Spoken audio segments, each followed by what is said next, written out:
नमस्कार दोस्तों, स्वागत है आपका हमारे YouTube चैनल महेश प्रजापति में।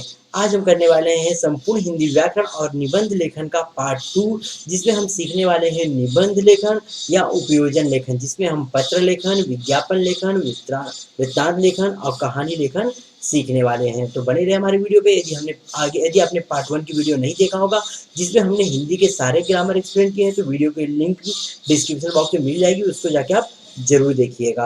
यदि हमारे चैनल पे आप नए हैं तो हमारे चैनल को सब्सक्राइब कर लीजिए और साइड में दी गई बेल बटन जरूर दबाइए, जिससे आने वाले एजुकेशनल, मोटिवेशनल और एजुकेशनल टिप्स की वीडियो लगातार आपको मिलती रहे। तो चलिए स्टार्ट करते हैं आज की वीडियो।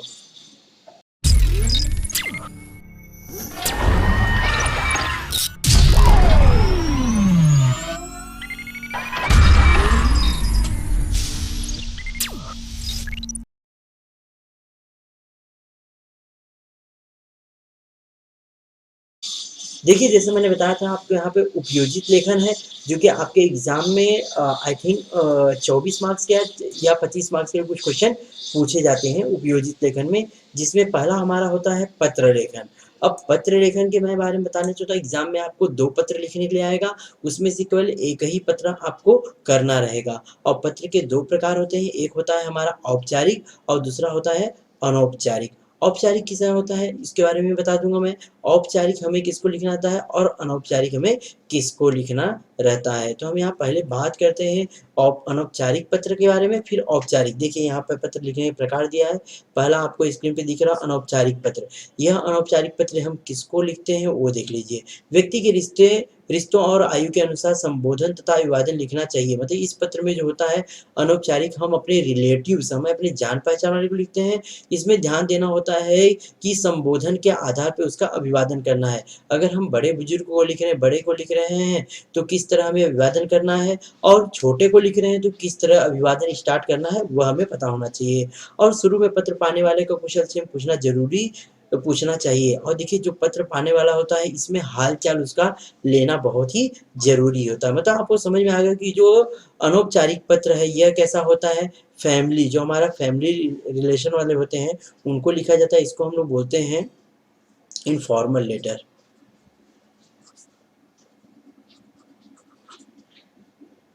इनफॉर्मल लेटर आपने इंग्लिश में पढ़ा ही होगा। इनफॉर्मल मीन्स हमें रिलेटिव्स को भेजना है। दूसरा हमारा होता है औपचारिक पत्र। अब औपचारिक पत्र हमें किसको लिखते हैं, जैसे कोई कंपनी हो गई, या कोई स्कूल हो गया, कहीं होटल्स वगैरह हो गया, या कहीं स्वास्थ्य अधिकारी को लिखना है, कहीं आपको कोई पुस्तक मँगाना है उसके लिए लिखना है। मतलब जो जान-पहचान वाले ना हों, उनको लिखना आता है। तो हम यहाँ पे एग्ज़ाम में आपको दोनों क्वेश्चन आएगा, अनौपचारिक भी आएगा, औपचारिक भी आएगा। लेकिन आपको एग्ज़ाम में मैं हिदायत देता हूँ कि आपको केवल औपचारिक लेटर लिखना है, जिसको हम इंग्लिश में बोलते हैं फॉर्मल लेटर। तो आपको फॉर्मल लेटर ही एग्ज़ाम में करना है। क्यों? अब उसके आगे आप बताऊँगा तो आपको समझ में आ जाएगा। पहले हम दोनों लेटर का प्रारूप देख लेते हैं, स्वरूप देख लेते हैं, किस तरह फॉर्मेट होता है। तो पहले हम फॉर्मेट देखते हैं अनौपचारिक पत्र का। अनौपचारिक पत्र मीन्स इनफॉर्मल लेटर का। इनफॉर्मल लेटर में देखिए, जो भी अभी लेटर, पहले लेटर कैसा होता था कि उसके कुछ पार्ट्स क्या होते थे, राइट साइड में होते थे, कुछ लेफ्ट साइड में होते हैं। बट अब जो लेटर्स रहते हैं, उनके सारे के सारे स्टार्टिंग सब कुछ क्या रहता है, लेफ्ट साइड में ही रहेगा। इसको हम बोलते हैं ब्लॉक लेटर, ब्लॉक फॉर्मल या ब्लॉक फॉर्मेट लेटर। तो ये आपको ध्यान देना चाहिए कि आपका जो फॉर्मेट है, सारा का सारा लेफ्ट से शुरू होना चाहिए। तो सबसे पहले हमें दिनांक लिखना है, अनौपचारिक के पत्र के बारे में बता रहा हूँ। फिर उसके बाद संबोधन लिखना है, उसके बाद अभिवादन, फिर प्रारंभ करना है, फिर जो मेन विषय है वह लिखना है, मेन विषय, मेन पॉइंट। उसके बाद समापन करना है, हस्ताक्षर, नाम, पता, ईमेल आईडी। ओके, बस इतना है। लेकिन यह पत्र हमें एग्जाम में नहीं करना है। क्यों नहीं करना है, मैं यहाँ बता रहा हूँ कि देखिए, जो अनौपचारिक पत्र होता है, जो उसका विषय विवेचन होता है, जो मेन बॉडी होती है, बहुत ज़्यादा लिखना पड़ता है, और हमारे पास उतना एग्जाम में समय नहीं रहता कि हम बहुत ज़्यादा लिखें। तो इस लेटर को मैं आपको ऑप्शन में डालने के लिए बोलता हूँ। इसके बजाय आपको करना है औपचारिक पत्र, अनौपचारिक नहीं करना, बल्कि आपको फॉर्मल लेटर लिखना। अब फॉर्मल लेटर का स्वरूप बहुत ही अच्छा है और बहुत ही आसान है। इसमें सबसे पहले आपका क्या रहेगा, दिनांक रहेगा। उसके बाद प्रति, मतलब आप किसको लिख रहे हैं उसका सामने वाले का एड्रेस रहेगा। उसके बाद विषय, किस बारे में लिख रहे हैं, विषय बहुत ज़रूरी है। फॉर्मल लेटर में विषय, औपचारिक पत्र या फॉर्मल लेटर में विषय बहुत ही ज़रूरी। संदर्भ लिखें या ना लिखें, या आपके ऊपर डिपेंड है, संदर्भ फिक्स नहीं रहता है। उसके बाद अब महोदय, उसके बाद आप विषय विवेचन, देखिए विषय विवेचन जो है ना, यह यहाँ पे बहुत कम लिखना पड़ता है, बल्कि जो अनौपचारिक पत्र था, जो इनफॉर्मल लेटर था, उसमें बहुत ज़्यादा होता है। और इसमें आपको एक या दो छोटे-छोटे पैराग्राफ बना, जो मेन टॉपिक है इसमें, जो पेपर का जो क्या बोलते हैं लेटर की मेन बात है ना, उसको हमें यहाँ पे इंक्लूड करना था। ज़्यादा यहाँ वहाँ कुछ बोलना नहीं होता है। उसके बाद लेटर लिखते समय लास्ट में जो समापन करते हैं, तो आप भवदी या भवदिया लिखते हैं। उसका आपका हस्ताक्षर, आपका एड्रेस, नाम दिया रहेगा वही लिखना है, आपकी साइन नहीं करना है। उसका आपका नाम, उसका पता, लास्ट में ईमेल आईडी बहुत ज़रूरी है। यह हमारा फॉर्मेट हो गया औपचारिक पत्र का, और एग्जाम में हमें औपचारिक पत्र ही लिखना है। यह फॉर्मेट आप याद रखिएगा, इसी फॉर्मेट के आधार पे हम क्वेश्चन भी देखने वाले हैं। अब हम एक दो क्वेश्चन सॉल्व देख लेते हैं, जहाँ पे फॉर्मल लेटर, इनफॉर्मल लेटर में कैसे हम पहचानेंगे कौन सा फॉर्मल लेटर, कौन सा इनफॉर्मल लेटर है, और साथ साथ में एक दो एग्जाम्पल भी देखने वाले हैं। चलिए देखते हैं यहाँ पे। चलिए देखिए, आपकी स्क्रीन पे दिख रहा है एक अनौपचारिक पत्र का फॉर्मेट दिया गया है। यहाँ पे क्या बोल रहा है, 19 सरस्वती सदन गुरुवार पेट नागपुर 400001 से धर्मेश अपने मित्र भावेश भावना उसके जन्मदिन के अवसर पर बधाई पत्र लिखता है। मतलब कि लिखने वाला कौन है, ये ध्यान दीजिए। लिखने वाला यहाँ पे पत्र में हमारा कौन है, धर्मेश है। और किसको लिख रहा है, भावेश को या तो भावना को लिख रहा है, और उसके जन्मदिन पे उसे क्या दे रहा है, बधाई दे रहा है। यह पत्र लिखना, तो यहाँ पे सामने वाले का एड्रेस भी पूरा दिया हुआ है। यह पत्र अनौपचारिक, इसलिए हमको इसको करना नहीं है, बट आप पढ़ना चाहे तो देख लीजिए। मैं यहाँ पे इसका फॉर्मेट समझा देता हूँ, बिकॉज एग्जाम में अगर आपको फॉर्मल लेटर नहीं आता, मतलब औपचारिक पत्र नहीं आता, तो अनौपचारिक लिख सकते हैं। पर एक बार इसे हमें इसलिए नहीं लिखना था, इसकी देखिए मेन बॉडी आपको यहाँ से देख लीजिए, यहाँ से लेके यहाँ तक देखिए, इसकी मेन बॉडी कितनी बड़ी है, इतना ज़्यादा लिखा है इसमें, टोटल 3-3-6 लाइन लिखा है। लेकिन जो आपका औपचारिक रहेगा, अनौपचारिक औपचारिक पत्र रहेगा, फॉर्मल लेटर रहेगा, उसमें यह जो मेन बॉडी है इतना ज़्यादा बताने की जरूरत नहीं है। उसमें जो मेन टॉपिक है उसमें ही हम डायरेक्टली कवर कर लेना है। तो यहाँ पे सबसे पहले उसमें यहाँ पे अभिवादन लिखा है, यहाँ पे दिनांक होना चाहिए, दिनांक होने के बाद अभिवादन लिखना है, फिर सप्रेम नमस्कार, उसके बाद फिर जो कुछ है वह यहाँ पे लिखा गया है। उसमें सबका हालचाल भी लिया गया है कि कौन कैसा है। उसके बाद उसका सामने वाले ने अपना धर्मेश लिख दिया, और उसके बाद धर्मेश का पूरा एड्रेस देखिए यहाँ पे दिया, 19 सरस्वती सदन गुरुवार पेट नागपुर 400001, और लास्ट में क्या लिखना है, ईमेल आईडी। यह धर्मेश का क्या हो गया, एड्रेस हो गया, और साथ साथ में उसका जो पत्र का समापन हो गया, यह भी हो गया। तो यह लेटर तो हमें करना नहीं है, तो यहाँ पे 2-3 लेटर दिया हुआ है, आप चाहें तो इसको भी देख सकते हैं। एक दूसरा भी लेटर यहाँ पे दिया गया है। यह क्या है, अपने छोटे भाई को अमित पांडे अपने छोटे भाई अनिल को व्यायाम का महत्व, कसरत का महत्व, व्यायाम का महत्व, एक्सरसाइज के क्या क्या फायदे होते हैं, यह वहाँ पे अपने भाई को बताते हुए पत्र लिखते हैं। तो ये भी अनौपचारिक पत्र है, इसको भी हमें नहीं करना है, बट आप देख लीजिए फॉर्मेट, चाहे तो आप इसको रीड कर लीजिएगा, इस तरह एग्जाम में पूछा जाता है। दूसरा हमारा एक और देखिए यहाँ पे दिख रहा है आपको, यह भी हमारा अनौपचारिक पत्र है। एक किसको लिखा है, 117 श्री निकेतन गांधी मार्ग अहमदाबाद 380001 से आदित्य 15 समील विला गार्डन रोड बड़ौदा में अपने मित्र राजेंद्र को दीपावली की छुट्टियां अपने साथ बिताने का निमंत्रण देते हुए पत्र लिखता है। मतलब यहाँ लिखने वाला कौन है, ध्यान दीजिए। लिखने वाला यहाँ पे कौन है, यहाँ पे नाम दिया है आदित्य। हाँ, आदित्य है, जो कि किसको लिख रहा है पत्र, अपने मित्र राजेंद्र को लिख रहा है। राजेंद्र को दिवाली की छुट्टियों में अपने घर पे बुला रहा है, उसके साथ छुट्टियों बिताने के लिए। पत्र किसको लिखना है, अपने मित्र को लिखना है। तो इस फॉर्मेट यहाँ पे दिख रहा है, आप इसको भी पढ़ लीजिएगा। यह भी हमारा अनौपचारिक पत्र ही है। देखिए किस तरह लिखा है, सबसे पहले हमें ऊपर दिनांक लिखना है, दिनांक लिखने के बाद फिर सामने वाले का यहाँ पे एड्रेस तो नहीं लिखना था, लेकिन बट यहाँ पे एड्रेस लिखा गया है। एड्रेस नहीं रहेगा, फिर डायरेक्टली हम क्या लिखेंगे, एक लाइन ड्रॉप करके प्रिय मित्र राजेंद्र, यह एड्रेस लिखने की जरूरत नहीं है। सामने वाले का एड्रेस यहाँ पे नहीं रहता, बस केवल क्या रहता है, हमारा दिनांक जो है वह रहता है। यहाँ जो दिनांक आपको दिख रहा है, दिनांक केवल आपको दिनांक ही यहाँ पे मेंशन करना है। पहले दिनांक रहेगा, एड्रेस नहीं रहेगा सामने वाले का, यहाँ पे दिनांक रहेगा, प्रिय मित्र राजेंद्र, उसके बाद से यहाँ पे मेन बॉडी उसकी शुरू हो जाती है, और लास्ट में आपका प्यारा मित्र आदित्य, उसका आदित्य का एड्रेस, आदित्य का ईमेल आईडी। ये भी हो गया। अब हम देखने वाले हैं जो लेटर हम करने वाले हैं, औपचारिक फॉर्मल लेटर। तो फॉर्मल लेटर का पहले विषय पढ़ लेते हैं, क्या दिया है। साहू नगरी कोल्हापुर 416003 में भयंकर आवाज करने वाले पटाखे असमय फोड़े जाने के कारण वहां के निवासी त्रस्त है। मतलब ये साहू नगरी कोल्हापुर में है, वहां पे क्या है, बहुत ज्यादा पटाखे फोड़े जाते हैं, जिसकी वजह से लोग बहुत ही परेशान है। इस संदर्भ में अमित या अमिता, अमित अगर लड़के हैं, अगर आप लड़के हैं तो अमित लिखेंगे, अगर लड़कियां हैं तो अमिता लिखेंगे। ध्यान देंगे, इस बात का ध्यान देना ही जरूरी है, क्योंकि जब आप पत्र लिखेंगे ना तो वहाँ पे देखिए लड़कियां हैं तो वहाँ पे कर रही हूँ लिख देंगे, और लड़कियां हैं तो कर रहा हूँ, तो ये ध्यान देना है। तो आपको अगर लड़की हैं तो अमिता लिखिए, लड़के हैं तो अमित लिखिएगा। आपका नाम दिया है अमित या अमिता पाटिल, स्वास्थ्य अधिकारी कोल्हापुर। ये सामने वाले का जो लिख रहा है ये उसका जो जिसको लिखना है उसका एड्रेस दिया है। जैसे यहाँ पे उसका एड्रेस क्या दिया है, स्वास्थ्य अधिकारी कोल्हापुर का, मतलब ये सामने वाले का एड्रेस हमारा मिल गया।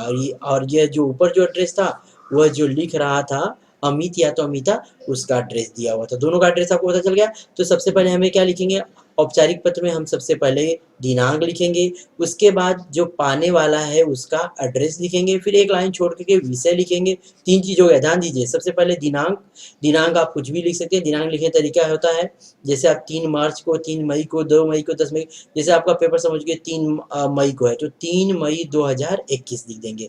उसके बाद सेवा में माननीय स्वास्थ्य अधिकारी कोल्हापुर 4160010007, ये हो गया उनका एड्रेस। फिर विषय लिखना जरूरी है। विषय क्या लिख सकते हैं आप, यहाँ पे देखिए असमय भयंकर आवाज पटाखे फोड़ना, ये सब लिख सकते हैं, या तो दूसरा भी कुछ लिख सकते हैं, असमय भयंकर आवाज करने वाले पटाखों से होने वाले आवाज, असमय भयंकर पटाखे फोड़ने से आवाज आने वाली आवाज के लिए शिकायती पत्र, ऐसा भी लिख सकते हैं क्योंकि शिकायती पत्र है या किसी की हमें कंप्लेन करना है जो हमारे एरिया में क्या करता है, असमय आवाज करता है, पटाखे फोड़ता है। अब उसके बाद एक लाइन ड्रॉप करके आप उसको संबोधन कर सकते हैं। संबोधन में महोदय महाशय कुछ भी लिख सकते हैं।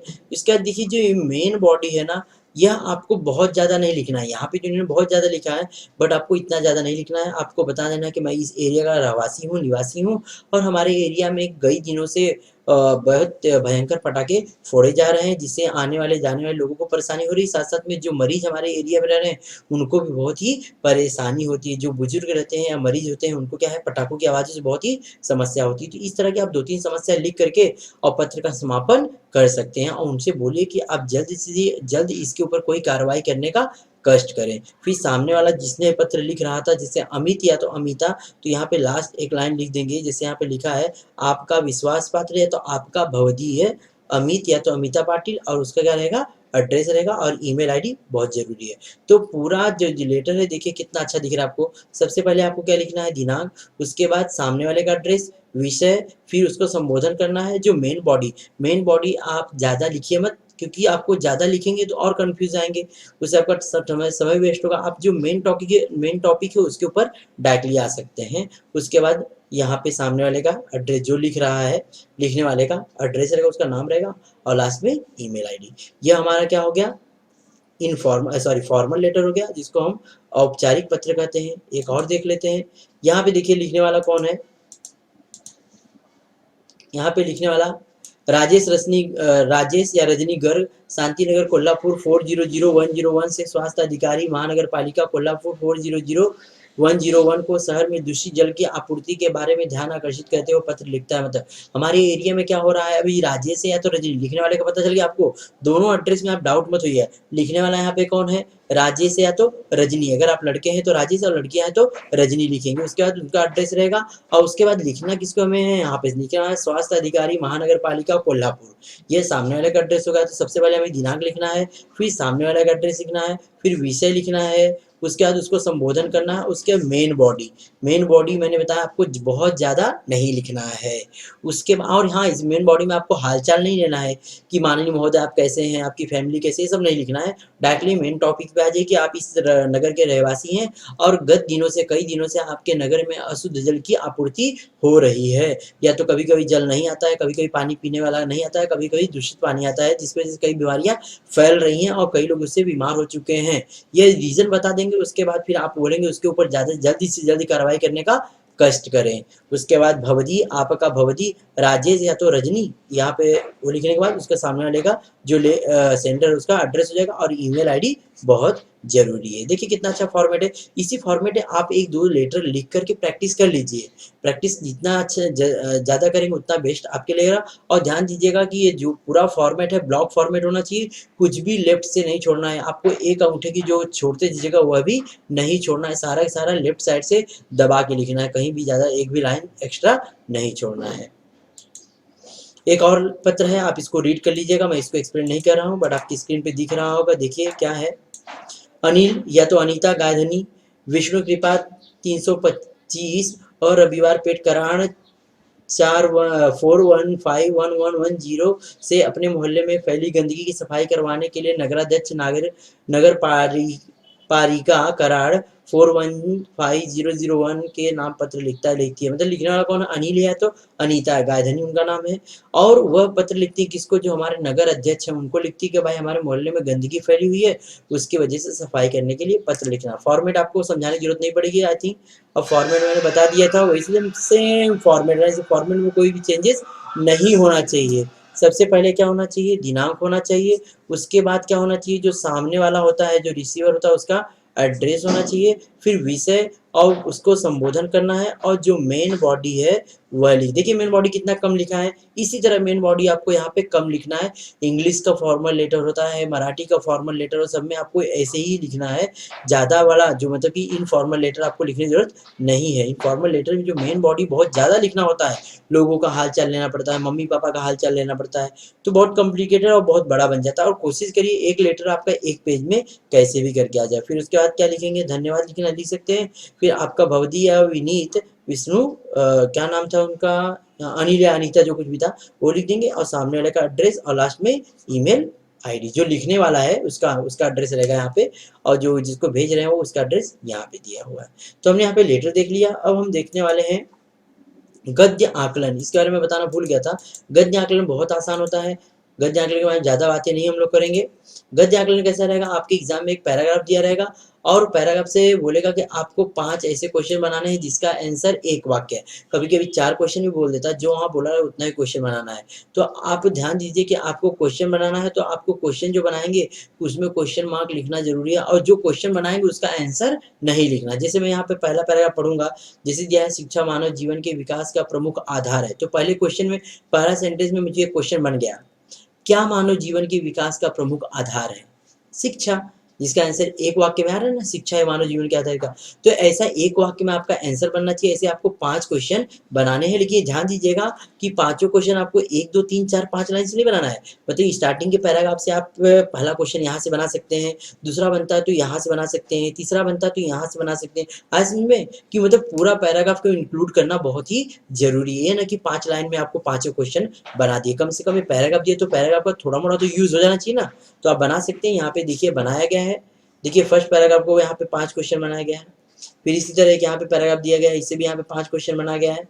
आप चाहे तो इसको देख सकते हैं, खुद से बना भी सकते हैं और ट्राई भी कर सकते हैं। लेकिन ध्यान दीजिएगा जो भी क्वेश्चन बनाएंगे उसमें क्वेश्चन मार्क देना जरूरी है। एंड क्वेश्चन का आंसर आपको फिर से दिखना नहीं, ये नहीं कि क्वेश्चन बनाना और आंसर। कई बार बच्चे गलतियां करते हैं, तो क्वेश्चन भी बना के आते हैं, बाद में उसका आंसर भी लिख के आते हैं। तो यह गलती आपको नहीं करना है। Be careful about that. और यहाँ पे भी पैराग्राफ दिया है, सो आप देख सकते हैं। एक और यहाँ पे देखिए कुछ कृतियां दी गई हैं आपके लिए, चाहे तो आप इसको रिवाइज कर सकते हैं, देख सकते हैं, और अपने स्कूल या क्लास के टीचर्स को चेकिंग करा सकते हैं। 2 पैराग्राफ दिया है, एक स्वामी राम तीर्थ का दिया हुआ है, और एक 14 दिसंबर ऐसा हिंदी बाल दिवस, हाँ हिंदी दिवस कब मनाया जाता है उसके बारे में दिया गया है। तो दोनों आप पैराग्राफ पढ़ सकते हैं और 5-5 क्वेश्चन बना सकते हैं जिसका आंसर एक वाक्य है। 2 चीज हमने देख लिया, एक पत्र लिखना और एक गद्य आकलन से किस तरह आपको क्वेश्चन बनाना रहता है। पत्र में हम कौन सा पत्र करने वाले हैं? केवल औपचारिक पत्र ही आपको करना। मैं बार बार यही बोलता हूँ, औपचारिक पत्र में क्या होता है, फॉर्मेट बहुत अच्छा दिखता है, इसलिए आप औपचारिक पत्र ही एग्जाम में चूज करिए। अगर औपचारिक पत्र आपको नहीं आएगा तो ऑप्शन में आपको अनौपचारिक पत्र करना है। उसके बाद हम लोग आ जाते हैं कहानी लेखन पे। देखिए पिछले ही पेज पे आई थिंक कहानी लेखन के बारे में दिया था कुछ, हाँ यहाँ पे दिया है। अब कहानी लेखन के बारे में थोड़ा सा जान लेते हैं कुछ इन्फॉर्मेशन। देखिए जो कहानी होती है ना, ये सब काल्पनिक होती है, तो इसमें आपको ये ध्यान देना है कि कहानी में अच्छे से स्टार्टिंग की जाए, और ये ध्यान देना है कि कहानी के ना जो पैराग्राफ होंगे कम से कम 3-4 या 5-6 पैराग्राफ होने चाहिए, ना कि केवल एक ही पैराग्राफ में पूरी कहानी हो, कम से कम 3-4 पैराग्राफ होने चाहिए और पूरी की पूरी कहानी भूतकाल में होनी चाहिए। कुछ भी आपको प्रेज़ेंट में या फ्यूचर में नहीं लिखना है, सब आपको बीते हुए काल में लिखनी है और यह काल्पनिक बातें होनी चाहिए, उसमें कुछ भी रियल नहीं होनी चाहिए। उस कहानी के कुछ पात्र जैसे कि स्थान हो गया, पात्र हो गया, ये सब का नाम आप दे सकते हैं और कहानी का शीर्षक देना बहुत ज़रूरी है और कहानी का कभी-कभी सीख, उस कहानी से क्या सीख मिली वह भी पूछ देता तो आपको वो लिखना पड़ेगा। चलिए देख लेते हैं कुछ यहाँ पे फॉर्मेट कहानी के बारे में थोड़ा-सा, उसके बाद हम आगे चलते हैं। अब कहानी आने का तरीका, सबसे तरीका एक रहता है ना, आपको मुद्दा दे दिया रहेगा। जैसे यहाँ पे दिया है एक कौवा, एक हंस, दोनों में मित्रता, दोनों का। तो बच्चे क्या बोलते हैं, इसको रिक्त स्थान दिया है, इसको भरना नहीं, रिक्त स्थान नहीं, इसको के मुद्दा दिया है, उस मुद्दे के आधार पे आपको कहानी डेवलप करनी है, इसको बहुत बड़ी कहानी बनानी है। तो एक-एक टॉपिक दी गई, उस मुद्दे को ले लेके आप वो एक कहानी जनरेट कर सकते हैं, बना सकते हैं और कहानी का टाइटल, शीर्षक देना बहुत ही ज़रूरी है। यहाँ पे एक दिया हुआ है इस तरह, यहाँ पे हंस और कौवा दिया है टाइटल, या तो बुरी संगत का परिणाम। इसको पढ़ेंगे तो आपको समझ में आ जाएगा, बहुत अच्छी कहानी है। इस तरह आप लिख सकते हैं। दूसरा हमारा आता है, दूसरा मुद्दा दिया है, देखिए इस तरह टेबल जैसा दिया है, फ्लो चार्ट, इसके हिसाब से भी आ सकता है, मुद्दा भी आ सकता है, इसके आधार पे भी आप कहानी बना सकते हैं। यहाँ पे एक और दिया है कहानी जो कि आपके प्रैक्टिस के लिए चाहे तो आप इसको प्रैक्टिस में कर सकते हैं। ये कहानी देखिए क्या है, शेखर एक छोटा लड़का, मतलब शेखर नाम का एक छोटा सा लड़का, आप कैसे लिखेंगे, बहुत समय पहले की बात है, एक गाँव था जिसमें एक छोटा सा लड़का रहता था जिसका नाम शेखर था। माँ के साथ वह अपनी माँ के साथ में अपनी छोटी सी झोपड़ी में रहता था, चाहे ये भी लिख सकते हैं। फिर बरसात के दिन, कई दिन तो बीत गए लेकिन जब बरसात के दिन आए तो उनके साथ में एक घटना घटित हुई जो कि यहाँ पे मैं आपको बताने वाला हूँ। देखिए क्या हुआ, आंधी और तूफान का आना, बहुत तेज बरसात हो रही थी जिसकी वजह से आंधी और तूफान आ गई। आप एक यहाँ पे जो मुद्दा पढ़ते हैं ना, उस मुद्दे को डेवलप करके 2-3 सेंटेंस छोटे-छोटे बना सकते हैं। तो इस तरह आपकी कहानी पूरी हो जाएगी और कहानी को मैंने बोला कम से कम 3 पैराग्राफ में कंप्लीट करना है, मिनिमम 3 पैराग्राफ, 4 पैराग्राफ, 5 पैराग्राफ तो भी चलेगा, पैराग्राफ तो आपको रहने चाहिए। या तो कहानी इस तरह भी आ सकती है, सुवचन जो रहते हैं ना उसके आधार पे भी आ सकती है, जैसे सादा जीवन उच्च विचार या परहित सरिस धर्म नहीं भाई, मानो, हाँ, ये सब क्या है, सुवचन होते हैं, इसके आधार पे भी कहानी पूछी जा सकती है। वह आपके ऊपर डिपेंड है आपको इसे करना है। उसके बाद हम लोग देखते हैं प्रसंग वर्णन। प्रसंग वर्णन मतलब कि समझिए कहीं आप गए हैं और आपने वहाँ जाके क्या-क्या देखा, लेकिन वो सब आपको वहाँ रहेगा। वहाँ पे आपके सारे विचार होने चाहिए, जैसे आप वहाँ खुद गए हैं और खुद जाके वहाँ पे बता रहे हैं, ऐसा मतलब होता है प्रसंग वर्णन। आप गए हैं, आप जा के वहाँ पे एक्सप्लेन कर रहे हैं, लोगों को बता रहे हैं, तो उसे हम प्रसंग वर्णन कहेंगे। जैसे यहाँ पे दिया है, ट्रेन के सफ़र में एक वृद्धा अपनी सुंदर सी पोटली में कुछ निकाल-निकाल कर खिड़की से बाहर फेंक रही थी। यहाँ पे देखिए मुद्दा दिया हुआ है और मैंने कुतूहलवश इससे इस बारे में पूछा तो उसने मेरे सामने अपनी मुट्ठी खोली, उस विविध प्रकार के बीज दिखाई दिए। समझिए, कोई वृद्धा औरत है जो कि ट्रेन में है और वो सफ़र कर रही, तो अब वो ट्रेन के जो क्या बोलते हैं खिड़की है वहाँ से उसने क्या है अपनी पोटली से कुछ चीज़ निकाल के बाहर फेंक रही थी। अब आपने देखा क्या कर रही थी वह, कुछ देर के बाद आपके मन में इच्छा पैदा हुई, क्यों ना उससे पूछा जाए कि आप आंटी आप क्या कर रही हो, क्या फेंक रही हो? तो वह बताएगी। लेकिन सबसे पहले आपको क्या करना है, इसमें आपको अपना खुद का रोल बताना है कि आप वहाँ पे हैं। प्रसंग वर्णन में एक चीज़ है कि आपको सब खुद के रोल में करना है और इसको भी आप पास्ट में लिख सकते हैं, ये भी कहानी जैसे ही एक रहता है। अब आते हैं वृत्तांत लेखन। वृत्तांत लेखन मीन्स क्या होता है, रिपोर्ट राइटिंग। जैसे आपके स्कूल में कोई फंक्शन मनाया गया, कोई डे मनाया गया, जैसे स्वतंत्रता दिवस मनाया गया, बाल दिवस मनाया गया, हिंदी दिवस मनाया गया, कोई भी दिवस मनाया गया, तो उसको भी आपको डेवलप करना था और इसमें भी ध्यान दीजिए, कुछ बातों का ध्यान देना ज़रूरी है। स्थान, स्थल और उसके जो कहानी होनी चाहिए, सब क्या होनी चाहिए, जो भी चीज़ें बताएँ वो सब भूतकाल में होनी चाहिए। ये सब बातों का आपको विशेष ध्यान देना है वृत्तांत लिखते हैं। वृत्तांत को हम बोलते हैं रिपोर्ट राइटिंग। रिपोर्ट राइटिंग जो आपने सीखा ही होगा कहीं न कहीं। जैसे कोई घटना हुई रहती है, कैसे हम रिपोर्ट लिखते हैं, वैसे ही रिपोर्ट लिखनी रहती है। ये भी सब पास्ट में ही रहता है। ये एग्ज़ाम्पल चाहे तो आप पढ़ सकते हैं, बाल दिवस का समारोह है, उसका एग्ज़ाम्पल यहाँ पे लिया गया है।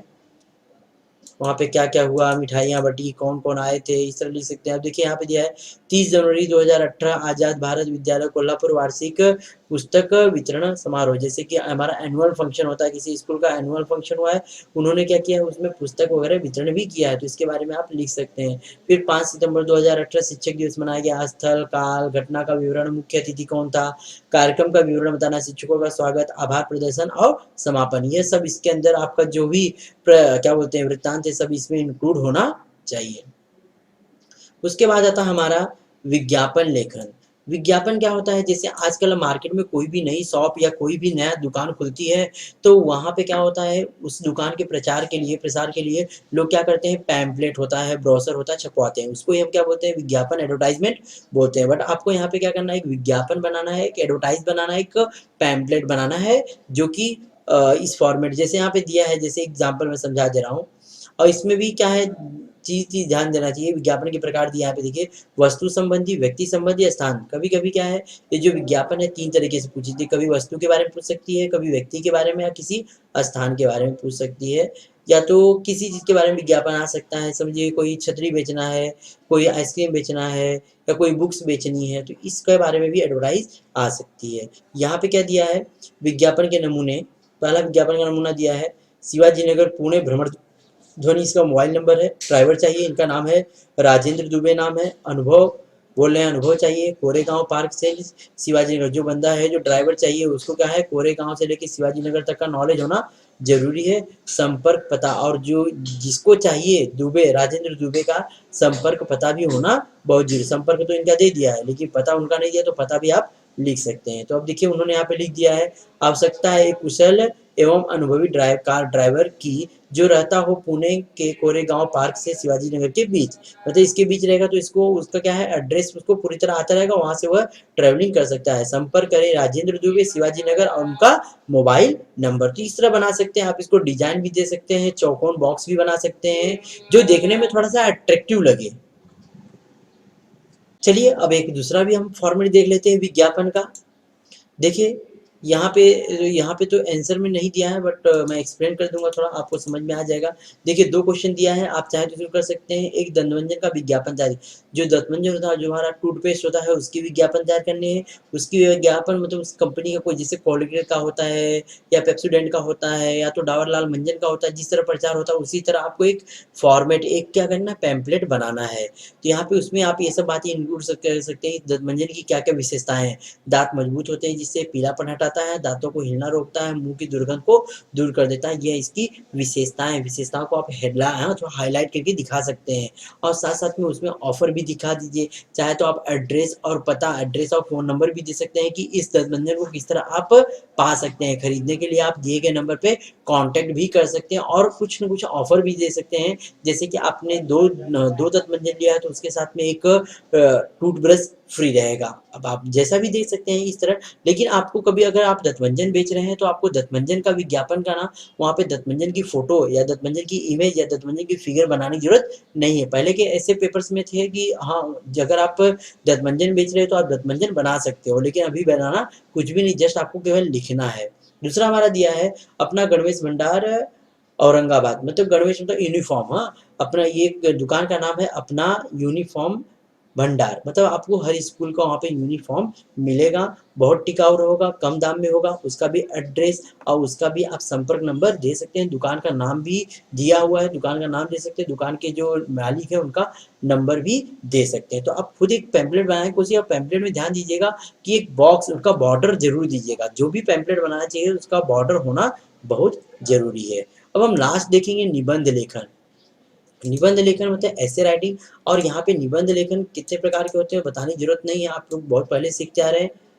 निबंध के कई तरीके हैं, निबंध को स्टार्ट कैसे किया जाता है वो सब बताने की जरूरत नहीं है। इसमें कब बात ध्यान देना है कि निबंध को आपको कई मुद्दे में, हाँ, कई जो पैराग्राफ होते हैं उसमें लिखना होता है, और यहाँ पे स्पेलिंग मिस्टेक नहीं होती, ग्रामर की मिस्टेक नहीं। ये सब छोटी छोटी बातें निबंध में देखा जाता है, ठीक है, क्योंकि कई बार आपने देखा ना, निबंध की प्रतियोगिता होती है, इस सब में ये सब बातें ध्यान दी जाती है। तो उसमें ग्रामर, ग्रामेटिकल मिस्टेक नहीं होनी चाहिए। कहीं पे आपको कोई मतलब गलतियाँ नहीं करनी, मिस्टेक नहीं करनी, ये सब बातें ध्यान दीजिए। तो यहाँ पे देखिए, यहाँ पे पहला स्क्रीन पे आपको दिख रहा है वर्णनात्मक निबंध। वर्णनात्मक निबंध मतलब आपको यहाँ पे क्या वर्णन करना है।